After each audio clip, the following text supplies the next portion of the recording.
Good morning, students. The next topic of the chapter, living and the non-living, is response to stimuli. इस topic में दो word है, एक है response और दूसरा है स्टिमुलीज। ये दोनों वर्ड पहले समझेंगे तब हमें पता चलेगा कि इस टॉपिक के अंदर है क्या चीज़। और इस टॉपिक को समझने से पहले एक एग्जांपल लेते हैं।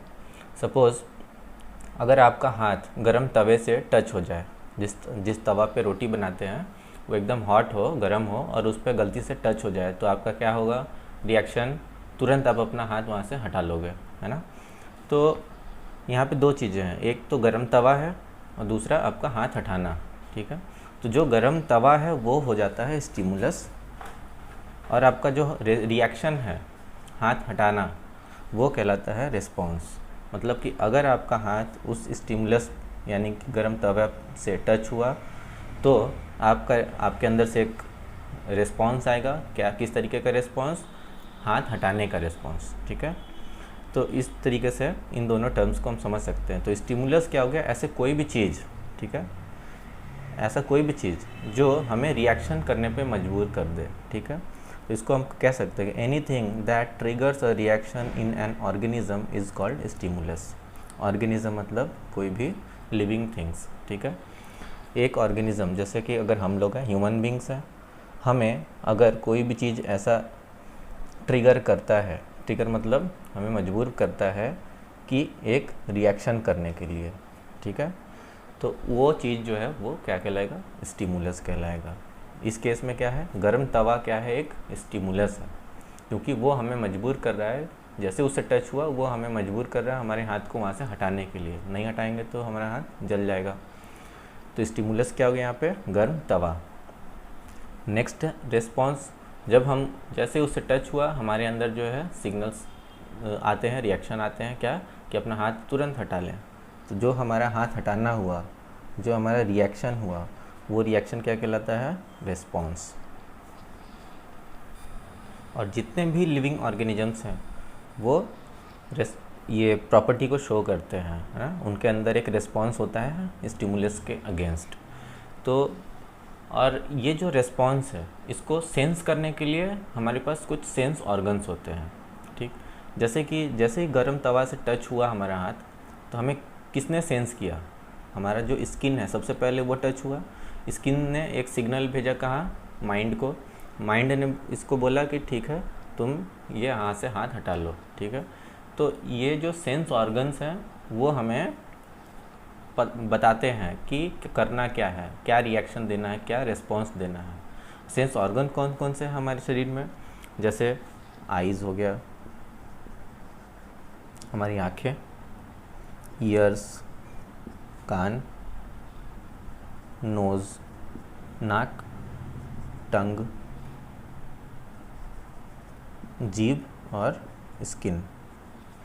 ये 1 2 3 4 एंड 5 सेंस ऑर्गन्स हैं हमारे बॉडी में जो कि हमें किसी भी स्टिमुलस के प्रति हमारे रिएक्शन को शो कराने के लिए रिस्पॉन्सिबल हैं। अब देखिए यहाँ पे क्या हुआ था? स्किन, हमारे स्किन जैसे ही गर्म तवा से टच हुआ इसने बताया कि नहीं यहाँ पे एक रिएक्शन की ज़रूरत है, तुरंत उस हाथ को हटाने की ज़रूरत है, ठीक है। टंग किस तरीके से शो करता है? जैसे अगर हम कोई खट्टा चीज़ खाते हैं या कोई तीखा चीज़ खाते हैं तो तुरंत ये हमें बता देता है कि नहीं ये बहुत तीखा है, जो है इसको नहीं खा सकते, है ना। नोज़, अगर हम कोई भी पंजेंट स्मेल सूंघते हैं, हमें कोई ऐसा स्मेल आता है जो कि बहुत ज़्यादा पंजेंट है, यानी कि बहुत मतलब वो अपने को अच्छा नहीं लग रहा है, तो ये भी बता देता है। या कोई अच्छा है परफ्यूम वगैरह है तो वो भी हमें पता लग जाता है, ठीक है। ईयर्स, हमारे कान में कैसे जो है तेज़ आवाज़ आ रहा है, बहुत तेज़। अगर मान लीजिए कि आपको बहुत तेज़ पटाखे की आवाज़ सुनाई देती है तो अब क्या करते हैं? कान बंद कर लेते हैं ना। तो ये क्या कर रहा है? ये भी एक सेंस ऑर्गन है जो कि स्टिमुलस को सेंस कर रहा है। स्टिमुलस इस केस में क्या हो गया? तेज़ आवाज़, पटाखे का तेज़ आवाज़ जो है वो एक स्टिमुलस है। वो कान जो है उसको सेंस कर रहा है और सिग्नल पहुंचा रहा है अपने बॉडी को, क्या करने के लिए? कान को बंद करने के लिए। तो जो हमारा कान का बंद करना है वो क्या कहलाएगा? रिस्पॉन्स। आइज़, उसी तरीके से हमारी आँखें हैं। अगर सपोज़ हम जो है बहुत तेज़ रोशनी को अचानक से देखते हैं, ठीक है, जैसे आप लोगों ने देखा होगा वेल्डिंग मशीन, जहाँ पे वेल्डिंग होता है ना, लोहे के रॉड्स वगैरह जो है वो वेल्डिंग किया जाता है। तो वेल्डिंग मशीन से बहुत तेज़ एक स्पार्कल जो है वो निकलता है, स्पार्कलिंग लाइट निकलता है जो कि बहुत तेज़ होता है। उसको अगर हम आंखों से देखेंगे तो हमारी आंखें ख़राब हो सकती है, तो जैसे उसको देखते हैं हमारी आंखें क्या हो जाती है, बंद हो जाती है। ठीक है, तो वो जो स्पार्कलिंग लाइट है बहुत ज़्यादा तेज़, वो क्या हो गया, एक तरीका स्टिमुलस। आइज़ क्या हो गया, हमारा एक सेंस ऑर्गन जो कि उसको सेंस किया, पता लगाया कि हाँ यहाँ पे बहुत तेज़ लाइट है, और फिर ये हमारे जो है हमारे बॉडी ने एक्शन लिया। एक्शन क्या लिया, रिस्पॉन्स दिया। ठीक है, हमारे बॉडी का एक्शन लेना ही क्या कहलाता है, रिस्पॉन्स करना। तो हमारी बॉडी ने रिस्पॉन्स क्या दिया, आँखों को बंद कर दिया। ठीक है, इस तरीके से ये सारे सेंस ऑर्गन काम करते हैं। और ये सारा चीज़ जो है ये सिर्फ और सिर्फ लिविंग थिंग्स में होता है, नॉन लिविंग थिंग्स को इससे कोई फ़र्क नहीं पड़ता।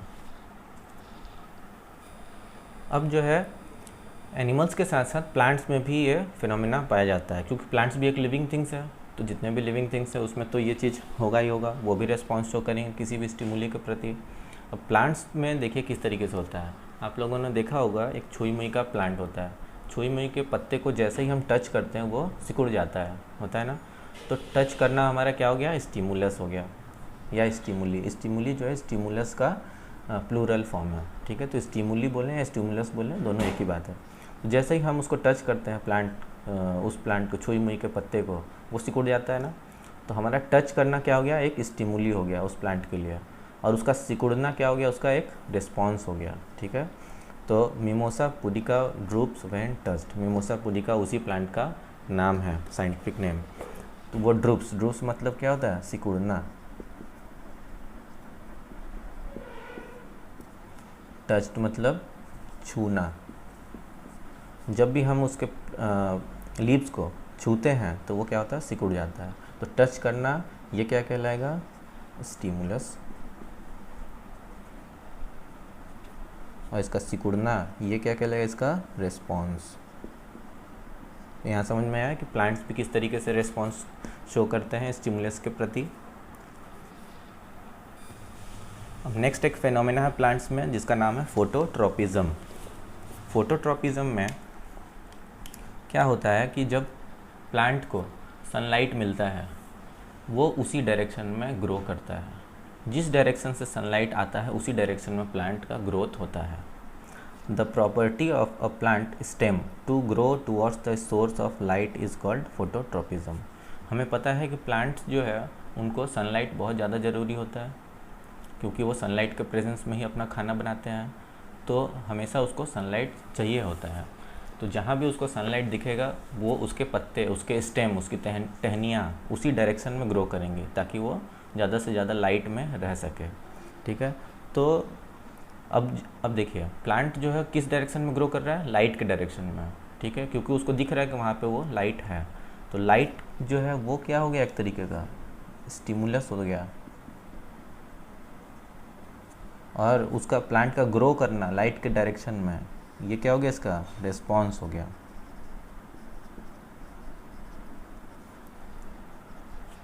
ठीक है, तो यहाँ पे इस फिनोमेना में स्टिमुलस और रिस्पॉन्स क्या है समझ में आ गया। देखिए फॉर एग्जांपल अगर ये छोटा सा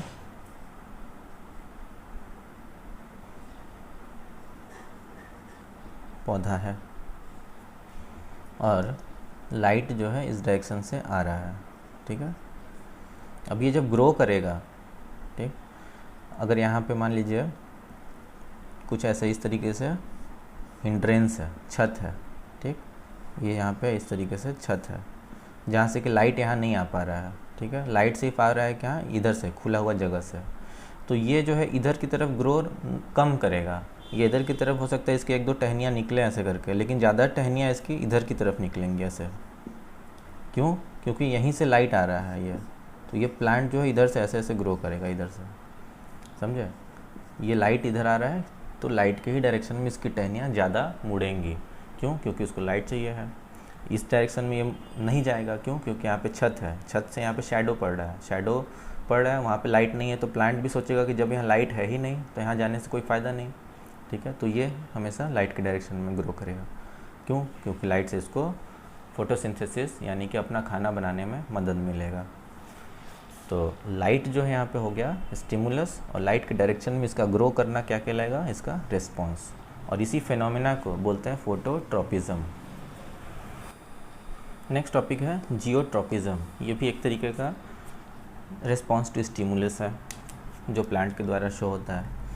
देखिए जियोट्रॉपिज्म में होता क्या है, एग्जाम्पल के तौर पे मान लेते हैं ये एक अर्थ सरफेस है। अर्थ सरफेस है, यहाँ पे एक जो है छोटा सा पौधा लगा दिया गया।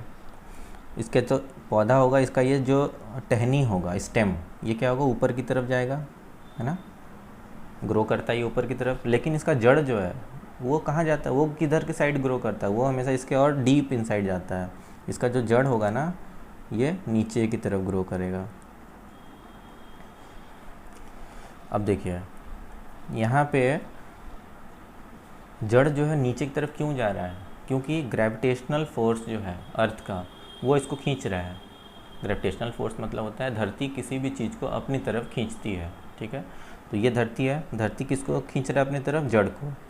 तो यहाँ पे जो ग्रेविटेशनल फोर्स है अर्थ का वो क्या हो गया, स्टिमुलस, और इस जड़ का नीचे आना ये क्या हो गया, इसका रिस्पॉन्स, ठीक है। तो जड़ का नीचे आना हो गया रिस्पॉन्स, और जो ग्रेविटी है अर्थ की ग्रेविटी होगी स्टिमुलस। इतना डीप में नहीं जाना है, हमें बस ये ध्यान रखना है कि ये जो ऊपर की तरफ हो रहा है ग्रोथ, इसको बोलते हैं पॉजिटिव, ऊपर की ग्रोथ को बोलते हैं नेगेटिव जियोट्रॉपिज्म, और नीचे की तरफ जो ग्रोथ होता है जड़ों का उसको बोलते हैं पॉजिटिव जियोट्रॉपिज्म।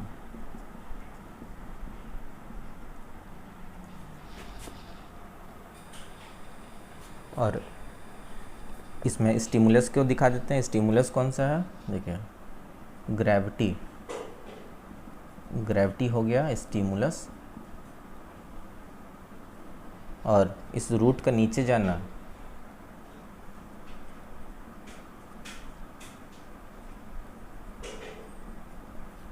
रूट्स का ग्रोथ, ये क्या हो गया, रिस्पॉन्स, ठीक है। तो रूट्स का ग्रोथ जो हो गया एक तरीके का रिस्पॉन्स हो गया जिसको बोलते हैं पॉजिटिव रिस्पॉन्स। अच्छा, ग्रेविटी के अगेंस्ट में जा रहा है, मतलब ग्रेविटी तो इसको नीचे की तरफ खींच रही है, लेकिन ये स्टेम जा रहा है ऊपर की तरफ, तो ये क्या हो गया, नेगेटिव ग्रोथ। तो इसको नेगेटिव जियोट्रॉपिज्म बोल दिए इसलिए।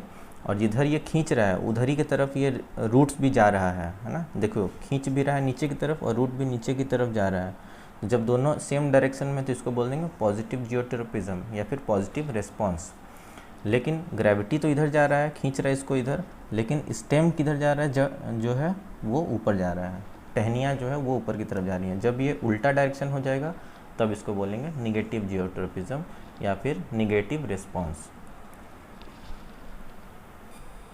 नेक्स्ट टॉपिक है स्पेसीज़। स्पेसीज़ का मतलब होता है एक ही तरीके के दिखने वाले जीव जंतु, similar types of living organisms, group उनका।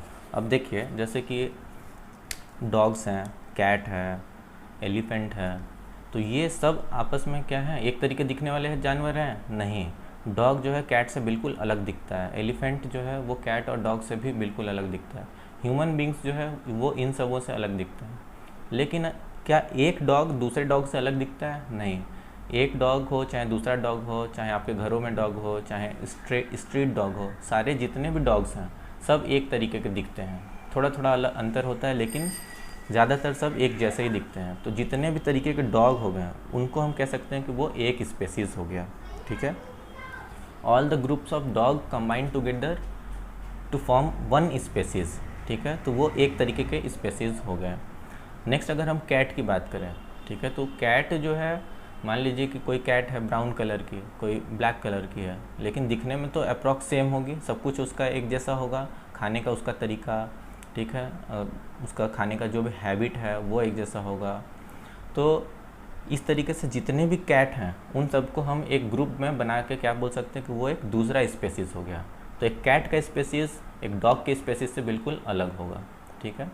एक एलिफेंट का स्पेसीज़ हो गया, तो एलिफेंट में हो सकता है कि कुछ एलिफेंट्स जो हैं यहाँ के हो, एशियन एलिफेंट्स हों, कुछ अफ्रीकन एलिफेंट्स हो, वो थोड़े बड़े हो सकते हैं, लेकिन दोनों का जो है पूरा स्ट्रक्चर, उनका पूरा हैबिट वो एक जैसा होगा। तो सारे के सारे एलिफेंट्स जो होंगे वो क्या हो गए, एक दूसरा स्पेसीज़ हो गया, ठीक है।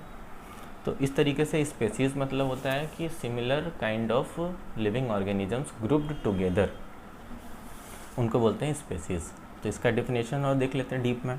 Species is a group of similar looking organisms. देखिए बोला है ना, स्पेसीज क्या है, एक ग्रुप है किसका, सिमिलर लुकिंग ऑर्गेनिजम्स, मतलब एक जैसे दिखने वाले ऑर्गेनिजम्स का, जो that are capable of breeding, जो कि समर्थ हो क्या करने में, ब्रीडिंग करने में, ठीक है, ब्रीडिंग अमॉन्ग देमसेल्व्स, मतलब कि वो आपस में ही ब्रीडिंग करने में समर्थ हो, to produce young ones, to produce young ones मतलब कि वो आपस में ब्रीडिंग करके अपने ही जैसे बच्चे पैदा करने में समर्थ हो।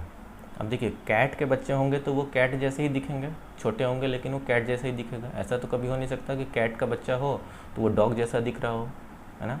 तो कैट का बच्चा कैट जैसा ही दिखेगा। तो कैट हो, बड़ा कैट हो या छोटा कैट हो, दोनों क्या हो गया, एक सेम स्पेसीज़ के अंडर में आ गया, ठीक है। एक हाथी हो और एक हाथी का छोटा सा बच्चा हो, तो हाथी है वो बड़ा दिखेगा, ठीक है, हाथी का बच्चा वो छोटा है, लेकिन दोनों के पास सूंड होगा, ठीक है, दोनों दिखने में एक जैसे होंगे, दोनों के कान जो है बड़े बड़े होंगे। तो कहने का मतलब ये है कि वो सेम स्पेसीज़ का है, और उसके जब बच्चे भी होंगे तो वो भी उसी के जैसे ही दिखेंगे, ठीक। तो that can produce young once that can also reproduce. अब वो जो बच्चे हैं उसके, ठीक है, उनके पास भी ये कैपेबिलिटी होगी कि वो जब बच्चे बड़े होंगे तो फिर वो भी बच्चे देंगे, ठीक है, वो भी उनके ही जैसे दिखेंगे। वो बड़े होंगे तो वो भी अपने बच्चे वैसे ही देंगे। तो ये पूरे के पूरे क्या हो गए, एक अलग स्पेसीज़ हो गया, ठीक है, एक स्पेसीज़ का हो गया एलिफेंट। कैट अगर है तो कैट के भी बच्चे होंगे, वो बड़े होंगे, फिर वो बच्चे देंगे तो उनके बच्चे भी कैट जैसे ही दिखेंगे, तो वो दूसरा स्पेसीज़ हो गया। इसी तरीके से जितने भी लिविंग ऑर्गेनिजम्स होते हैं सबका एक अपना अलग अलग स्पेसीज़ होता है, ठीक है। ह्यूमन बींग्स जो हैं वो एक अलग स्पेसीज़ हो गया। प्लांट्स में भी स्पेसीज़ होते हैं। अब आम का पेड़ है तो आम के पेड़ में हमेशा आम का ही फल लगेगा, ठीक है।